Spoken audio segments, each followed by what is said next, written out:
where myself and Jason go through all the soft and system side to sales. And today, Jason, we have a big topic. We're talking about what do sales leaders need to do in this Yeah. ever changing world.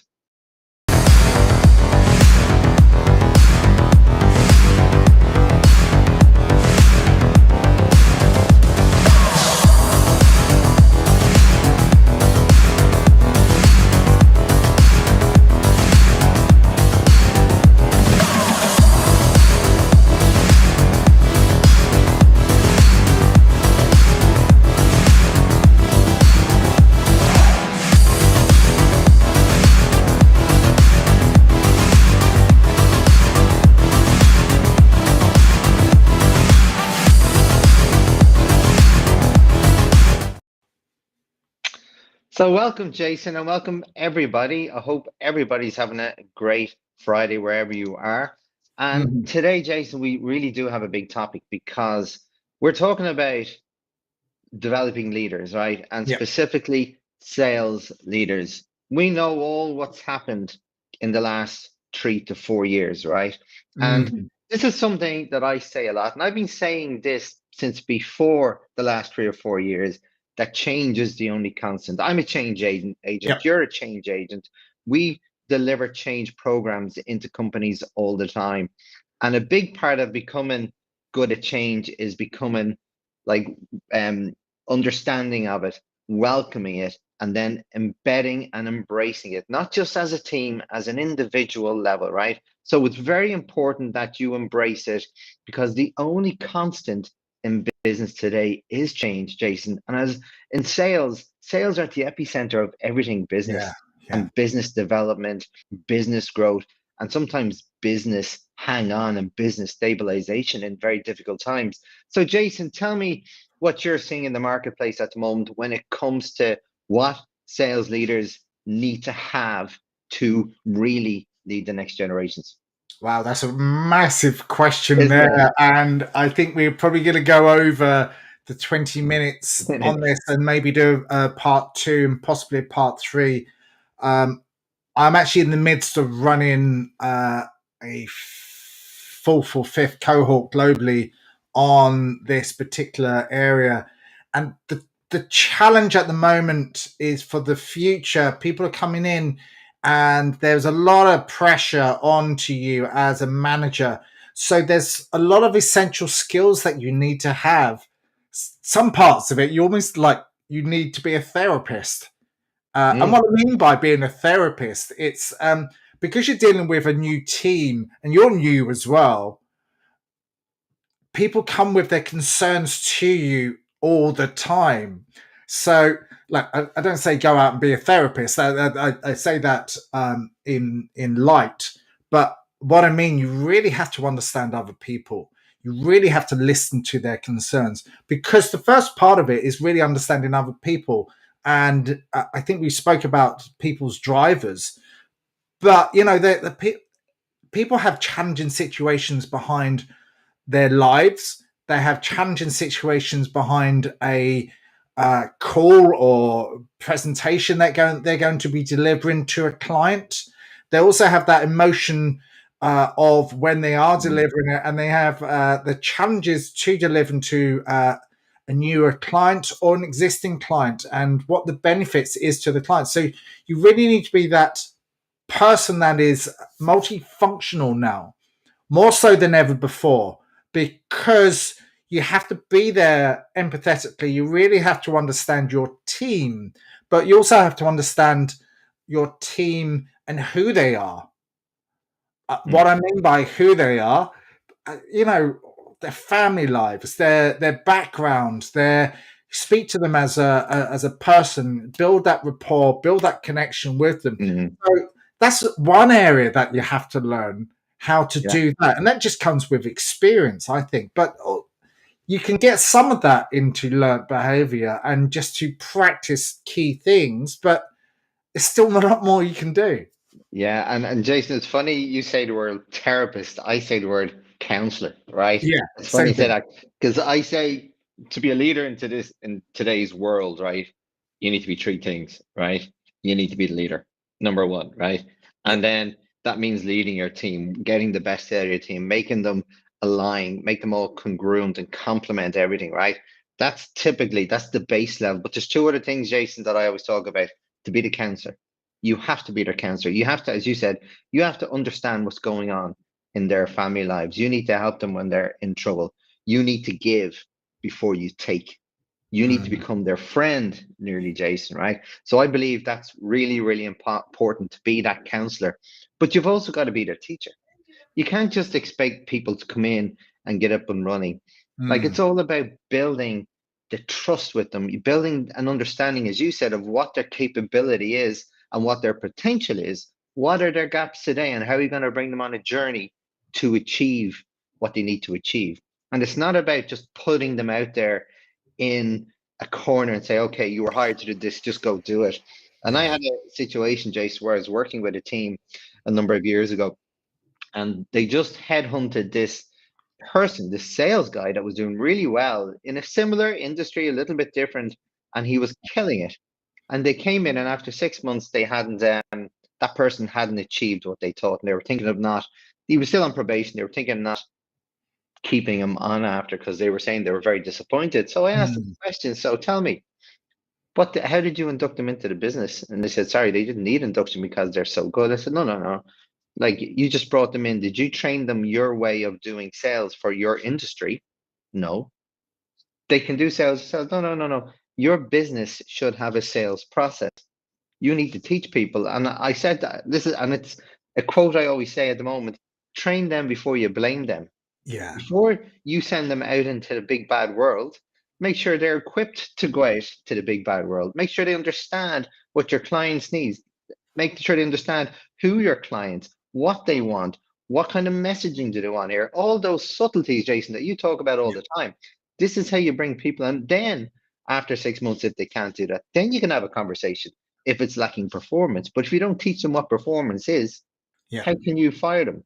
So Yeah. again, you go back to your point. It's all about building, learning, and helping people to be really good at what they do.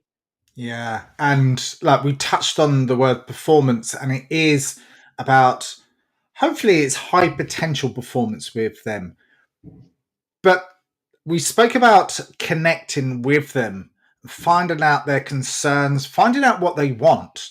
Meaning, like we've taught them, we're teaching them all the models, we're teaching them about the accounts and how you structure your accounts. We teach them how to do the soft skills, but then it's down to them to self learn and self go out and learn. But if you're in an organization where there is areas that they can actually say, I do want growth, I do see potential. Obviously, I have to perform at the highest level possible. But what other areas can I learn and grow within the organization? What other things are there out there that I need to go out there? Maybe after a year, maybe after 2 years. Obviously, don't run before I can walk.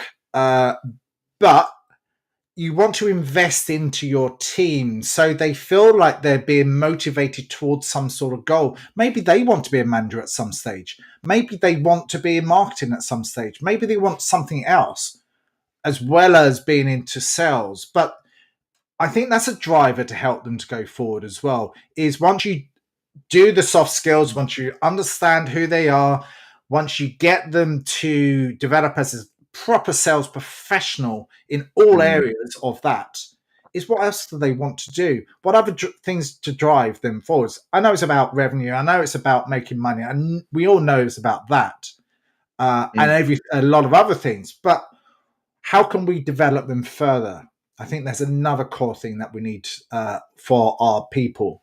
Yeah, and I'm going to add to that, Jason, because I think that's a very powerful call out there because sales, from my experience, Jason, are not so good on the process side of things, right? And a sales leader, for me, right, needs to, first of all, number one, know these things themselves. And what I'm talking about is understand not only targets, but then the process and performance requirements they need to do to achieve those Mm, targets, right? So they need to understand process. So I believe a big part of a leader in the new sales world for the future generations has to be really good on process. Not just process is usually like kept for the sort of operational side of things, Jason, but I really believe you need to really get the best out of everything between your process, your salespeople, your performance, your conversions, and then your after sales experience, right?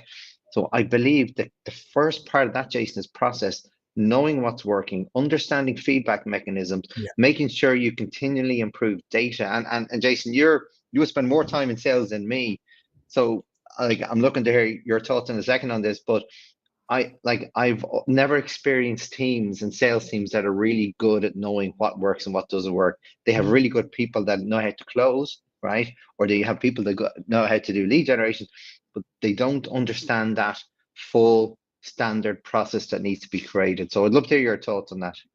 Yeah, you're absolutely right. But it does tend depend on the organization, like the high potential growth startups that are just accelerated out of nowhere.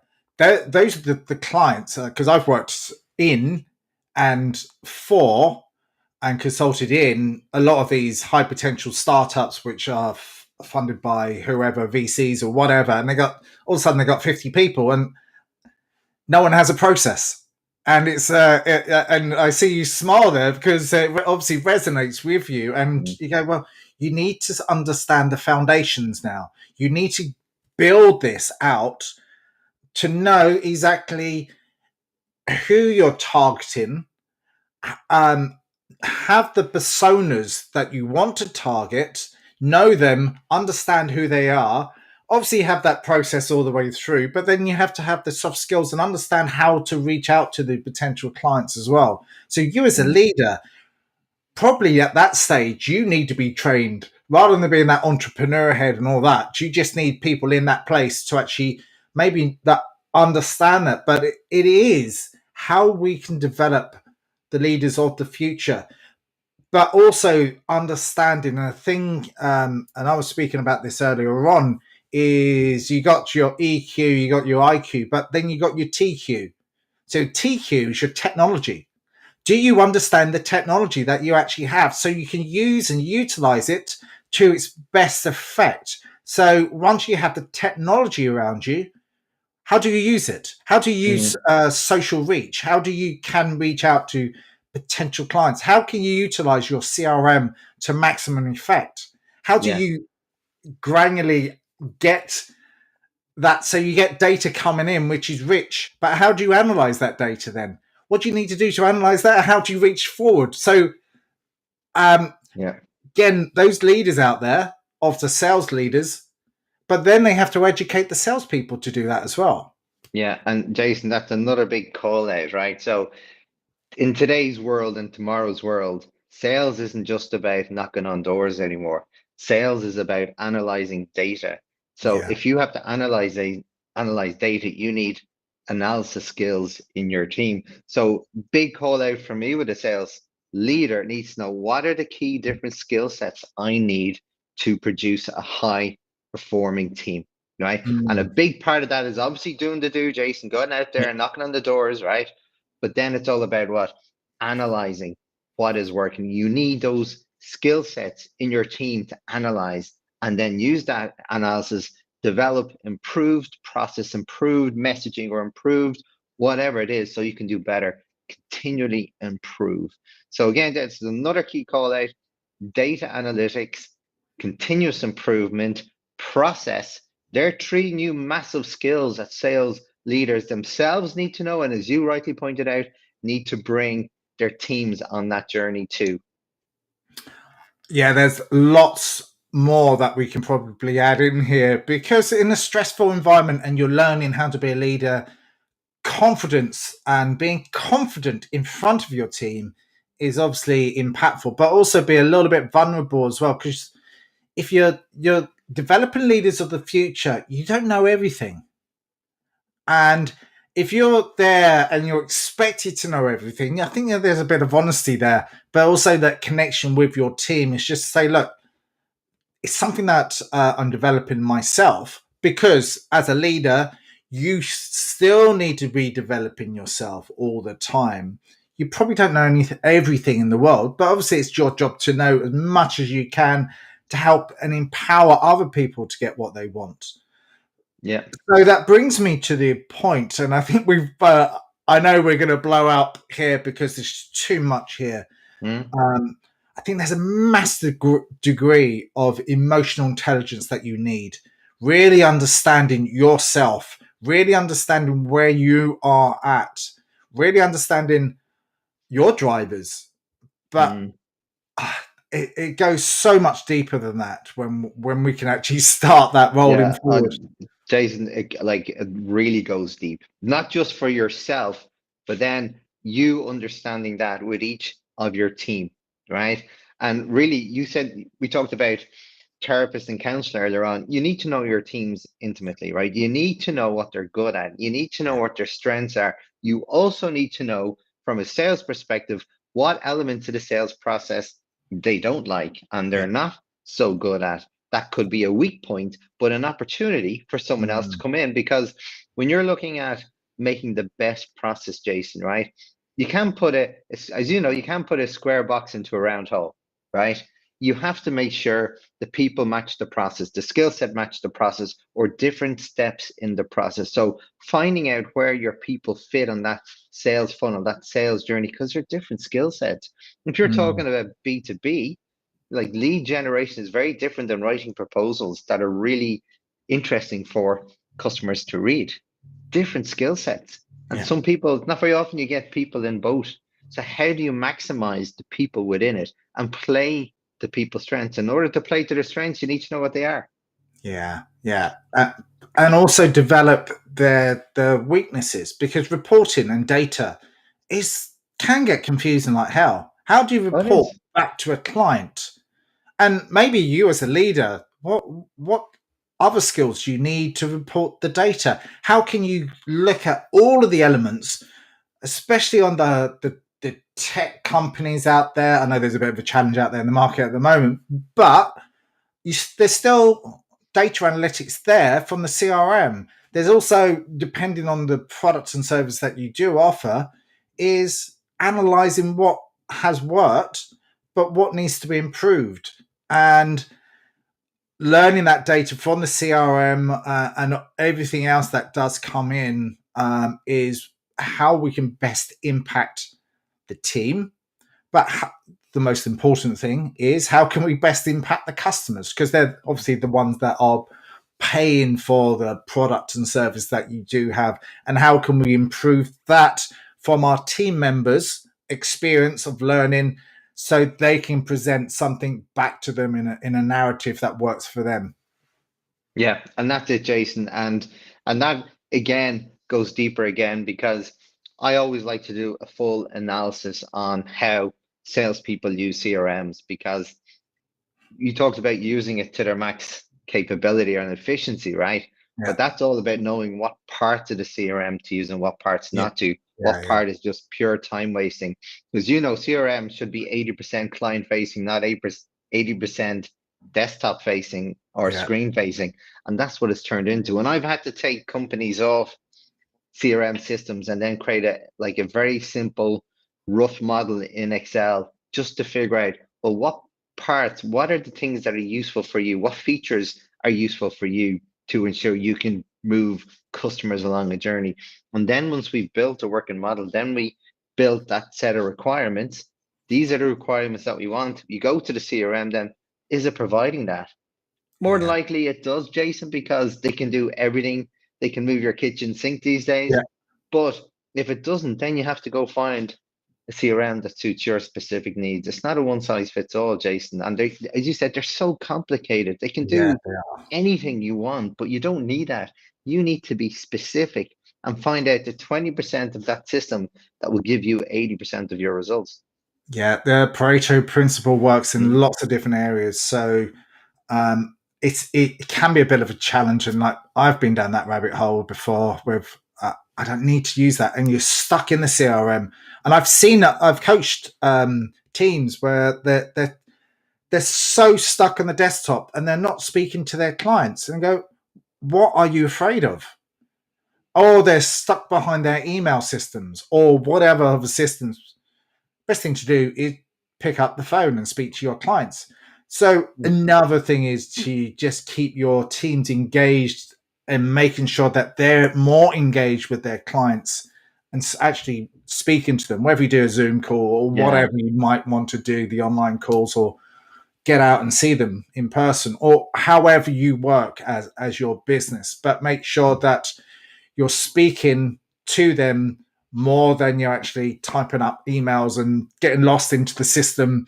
And again, I'm sure if you eventually get your tech system working effectively, it will tell you the times that people spend on the CRMs and other platforms so they can spend a little bit more time doing what they need to do, which is the Yeah. prospecting side of it and everything else that they need to do to get in front of a client.